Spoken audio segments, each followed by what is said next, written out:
वर्तमान में जिस तरह से भारतीय मिशनों पर खालिस्तानी तत्व हंगामा कर रहे हैं, वो सब क्या दर्शा रहा है? हम देख रहे हैं कभी सैन फ्रांसिस्को से खबर आती है, कभी कनाडा से, कभी यूके से, कभी ऑस्ट्रेलिया से। और इसके अलावा सवाल एक ये भी है कि क्या अमृतपाल सिंह मामले से पंजाब की कानून व्यवस्था और देश की सुरक्षा के लिए नया खतरा पैदा हो गया है?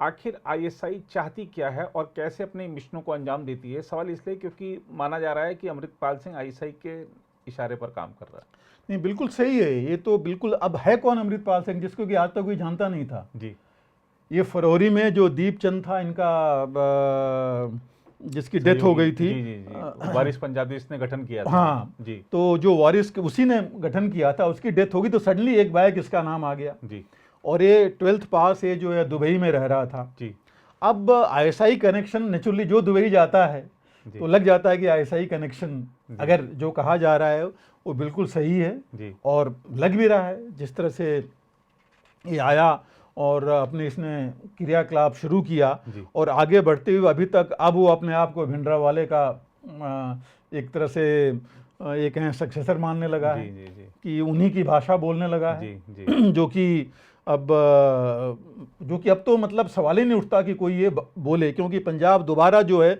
1980 के बाद के दशक जो 20 साल थे जी उसमें नहीं आना चाहता। जी कोई पंजाबी नहीं चाहता, कोई भी पंजाबी, पंजाब और सिख क्यों, जी कोई भी हिंदुस्तानी नहीं चाहता है कि कोई बच्चा जो है वो समय देखे जी जो उस समय था, बिल्कुल आज की हालत में। बिल्कुल और जो खुशहाली और चीज़ें आई हैं पंजाब में जी वो आगे बढ़ें, और जो कमी है ड्रग्स की और बाकी वो भी दूर हों। जी यही चीज़ें लोग चाहते हैं। जी तो ये चीज़ दोबारा आने का मतलब यही है कि जो आपने कहा कि ये आईएसआई समर्थित जरूर है, बिकॉज कश्मीर में तो फेल हो गया आईएसआई, जी उसकी नहीं चली जी इतना आने के बाद, तो जी उसने देखा कि यही एक जगह है जी जहाँ की थोड़ा बॉर्डर से आग लगता है। दोबारा लगाओ, जी बिना जानते हुए कि सिखों की कुर्बानी कितनी है भारत के इंडिपेंडेंस के, स्वतंत्रता के मामले में। जी जिन लोगों ने, मतलब जिनके सामने उनके बच्चे अगर दीवार में चुन दिए गए, इससे जी। ज्यादा कुर्बानी कौन कर सकता है। सही बात है।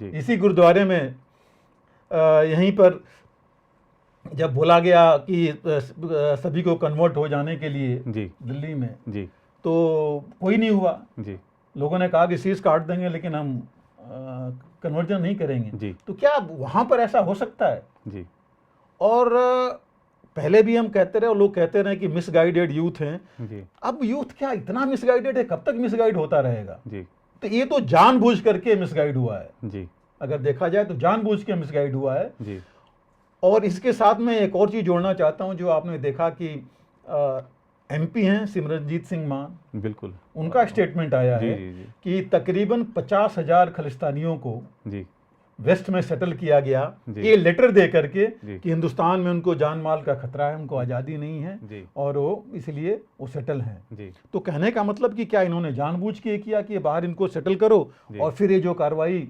हमारी हो रही है वहाँ पर वो कराएं? जी पहली बात। दूसरी बात, ये जो चीज़ अभी हुई, आप ये देखिए कि इसने बोला क्या है। इसने मोदी जी को और अमित शाह जी को थ्रेटन किया है। जी उसने यहाँ तक ये बोला है कि इसी मामले में खालिस्तान, मतलब बोला इसने कि इंडिपेंडेंस होनी चाहिए अपनी, सिखों को दबाया जा रहा है, किया जा रहा है। खैर ये तो सब देख ही रहे हैं, जिन लोगों को जो देख सकते हैं कि क्या जी। हो रहा है। जी सबसे संपन्न हमारी कौम एक है, हमारे देश के लोग हैं वो। जी और इसने यहाँ तक ये कहा है कि वही हालत होगी जो इंदिरा गांधी की हुई थी। जी जी तो इस तरह की बोल जो है आज के माहौल में एक्सेप्ट नहीं किया जा सकता। जी इस तरह की चीज़ यहाँ पर खास करके जो भड़काने वाली बात इसने किया है। जी आईएसआई कनेक्शन आपको पता ही है कि है, दुबई गया और वहीं पर शुरू हुआ। दूसरी चीज़ जो सबसे बड़ी चीज़ है कि एक अवतार सिंह खांडा है जी जो बबर खालसा का है, जी और उसको भी आईएसआई ने ही प्रॉम्प्ट किया था जी और उसके संपर्क में ये रहा है। जो इस समय तो ये इंग्लैंड में है, अवतार सिंह खांडा वहाँ से अपनी गतिविधि चला रहा है, जी जिसने इसको ट्रेन किया, फंड किया और बाकी सारी चीज़ें की। और एक और है इनके साथ लखवीर सिंह रोडे, जी जो चीफ है इंटरनेशनल सिख यूथ फेडरेशन का। जी इन लोगों ने जो है इसको बढ़ाया। और इसमें आईएसआई तो अब सोचिए, अब जो हम बात कर रहे थे कि क्या क्या उन्होंने बोला, उन्होंने बोला कि ब्लीड इंडिया थ्रू 1000 कट्स, जी लेकिन एक कट लगा के भी वो ब्लीड नहीं कर पाए। जी एक कट उन्होंने कश्मीर में लगाने की कोशिश की, जो कि अब उन्हीं का नासुर बन रहा है। जी तो अब वो एक कट्स नहीं कर सकते। हाँ, उन्होंने ये भी कहा था, आपको याद है किसी समय भुट्टो ने ही कहा था कि हम भले घास खाएंगे लेकिन परमाणु बम बनाएंगे, और सारी कहानी घास तो खा ही रहे हैं आज की जी बिल्कुल हालत में, जी लेकिन परमाणु बम भी उनका काम नहीं आ रहा है किसी में। जी तो मैं इस चीज़ में नहीं कर सकती, एक ऐसा ही चला तो जरूर उन्होंने कुछ ना कुछ, उनके हाथ में कुछ नहीं है तो कुछ करें, लेकिन कुछ कर नहीं पाएंगे। एक ये बहुत बड़ी चीज़ है। और ये इसमें अगर वो देखें, ये मैं ज़रूर मानता हूँ कि ये इतना अगर कार्रवाई इसकी चलती रही, फंड्स इकट्ठे करता रहा, कुछ फॉलोअर्स लोग इसको फॉलो करने लगे, गाँव में जाने लगा जी, तो ये तो हमारी इंटेलिजेंस और पुलिस फेलियर तो है जी एडमिनिस्ट्रेटिव फेलियर तो है। क्योंकि अभी तो हम इस हालत में हैं जिसे कहते हैं कि निप इन द बड, शुरू में जो है उसको रोक दो कि वो आगे नहीं बढ़े। जी तो उनको वो करना चाहिए जी कि रोकने, मैं रोकने की बात कर रहा हूँ, मैं नहीं कह रहा हूँ कि जो है खत्म करो, जी लेकिन शुरू में ही रोक दो। जी अगर आप देख रहे हैं कि यूथ रेडिकलाइज हो रहा है तो आप उस समय रोकिए, उसको जी सही रास्ते पर ले आइए। जी और तरीके हैं हमारे पास आजकल, कई चीज़ें हैं जिससे हम तरीके ला सकते हैं। आप देखिए कितना इसका कंडमनेशन हुआ है जी हमारे यहाँ, सारे मैक्सिमम सिख कौम और जो ऑर्गेनाइजेशन है, संगठन है, उन्होंने कंडेम किया है। जी हालांकि मैंने इनकी बात बताई आपको, जैसे रंजन सिंह मान ने जो बोला, इवन ये भी दुख की बात है कि राजस्थान के मुख्यमंत्री गहलोत ने भी यहाँ बोला कि ये तो हिंदू राष्ट्र बोल रहे हैं, उसका जो है रिपरकशन है। जी जी ये भी गलत है। आफ्टर ऑल हिंदू राष्ट्र की बात में तो सिख पंजाब भी है। जी हिंदुओं को भी तो उन्होंने बनाया था सिख, जी उन्हीं में से बनाया था। जब उन्होंने देखा कि हिंदुओं पर ये हो रहा है, जी तभी उन्होंने कहा कि हमें एक और वॉरियर क्लास चाहिए, जी तो उसी में से तो बनाया, तो ये अलग कहाँ है। जी लेकिन ये स्टेटमेंट, तो ऐसे स्टेटमेंट्स जो हैं नहीं होने चाहिए। जी ठीक है, मतलब फ्रीडम ऑफ एक्सप्रेशन तो है जी लेकिन ऐसे स्टेटमेंट्स थोड़ा सा मेरे हिसाब से, ओपिनियन से, ये आग में घी डालने का काम करते हैं, बिल्कुल। जो कि मेरे हिसाब से जो जिम्मेदार पदों पर बैठे उनको बहुत उनको बिल्कुल नहीं होना चाहिए। बल्कि उनको ऐसा करना चाहिए कि ऐसे लोगों को समझाएं बुझाएं कि भाई ये जो आप कह रहे हो ये ठीक नहीं है। क्योंकि क्या आज पंजाब में अगर कुछ बढ़ता है तो उसका रिपरकशन बॉर्डर राजस्थान में नहीं होगा जी, हरियाणा में नहीं होगा जी। तो ये चीज़ें जो है थोड़े हमें बहुत सावधान रखने की ज़रूरत है। और इस मामले में मतलब वही निप इन द बड वाली बात है कि शुरुआत नहीं होने देना चाहिए हमारे इंटेलिजेंस एजेंसीज को और पुलिस फोर्सेस को, जो भी हैं, कि ऐसे लोगों पर ज़्यादा नज़र रख के उनको गाइड करें कि ऐसी चीज़ आगे ना हो। और अगर खुद से नहीं है तो समाज के लोग हैं जो इनको कर सकते हैं। अब इनके पेरेंट्स के पास आज आप गए, पहले क्यों नहीं गए जी? वही हो सकता है उनको उसको समझाते बुझाते जी, इतनी एक्टिविटी अगर उसकी थी जी। तो ये सब चीज़ें थोड़ी जो हैं जो बहुत ज़रूरी है देखना। दूसरी जो चीज़ है उसको जो हमें भी सबसे बड़ी जो बात है, बीच में आया कि वो सरेंडर करना चाहता है, उसने शर्त रखी है गुरुद्वारे में ही करेगा जी। तो क्या मतलब वो, और ये भी आया कि नहीं वो उसमें अमृतसर ही जाना चाहता है जी। तो स्वर्ण मंदिर मतलब क्या मतलब वो भिंडर वाले की रास्ते पर जाके गुरुद्वारे में जाके हम अपना कब्जा करेंगे। तो ये सब चीज़ें हैं जो कि उसके कहने से ये लग रहा है कि उस लेवल पर वो जाने की कोशिश कर रहा है अपने को दिखाने की।